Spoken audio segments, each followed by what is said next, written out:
today let's learn how to chop and cook moringa pods. Very nutritious.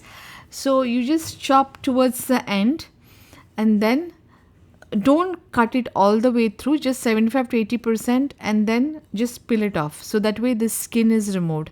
You don't have to remove the skin, all the skin, because it will be very mushy, but some part of the skin, so it is easy. Now there are seeds which is bulging, and then there is a little bit space in between which is not bulging. So what I do is I try to cut over there where there is no seed, because I enjoy the cooked seeds. So you don't have to do it, but I like to do it. So same way, don't cut it all the way through with a knife, and then just remove the skin so it is easier to cook. Now I'm cutting all of them, but I'll store some, and some I will cook.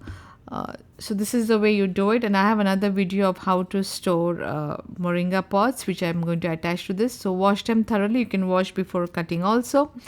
So wash them, and now what you're going to do is boil some water.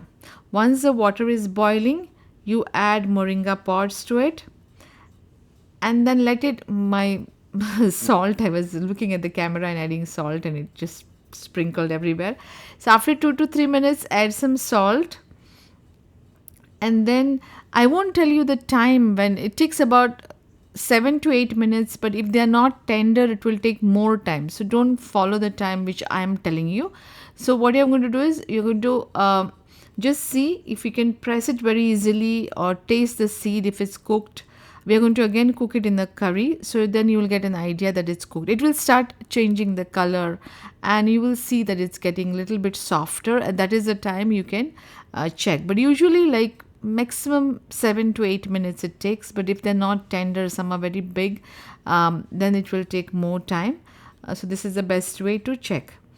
And now I'll show you how to use it. You can use it in different form. What I do is I use it in curry.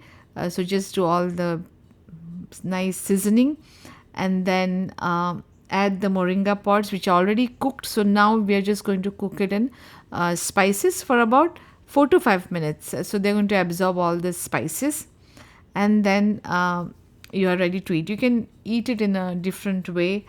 You can make a dry vegetable out of it, just stir fry after cooking, shallow fry, add some other vegetables, and eat it the way you want. Thank you for watching, and have a beautiful day.